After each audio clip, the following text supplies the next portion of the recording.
And for the last 7 years, EOP in Elmira and the Chemung County Department of Social Services teamed up for a program called First Choices. That program is now in the hands of CSS Workforce New York after EOP lost a bid. Now, the program may have switched hands and changed names, but the overall goal is the same: get DSS applicants jobs so there isn't a need to go on public assistance.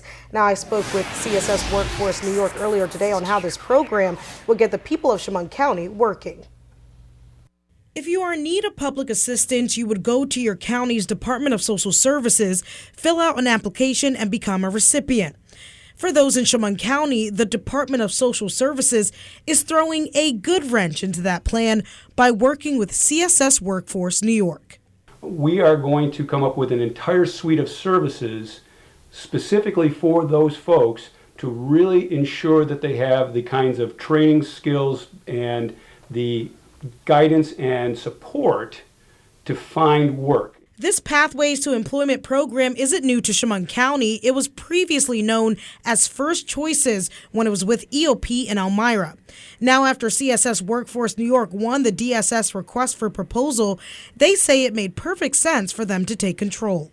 We already have the infrastructure to provide job-seeking efforts, workshops, direct one-on-one service to look for jobs, give advice on resumes, interviewing skills, and so forth. CSS Workforce New York wants to make their Pathways to Employment program a one-stop shop. So they're setting up here at 318 Madison Avenue in the city of Elmira, where DSS applicants can get all the resources they need to become successful in their job search.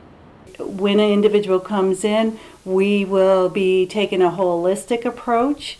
So in order for someone to be successful, if there's challenges that they're facing, we need to address those. Some of those challenges include lack of childcare, lack of transportation, and inadequate housing.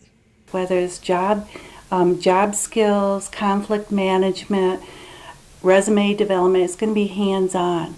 So they will participate in the actual workshop.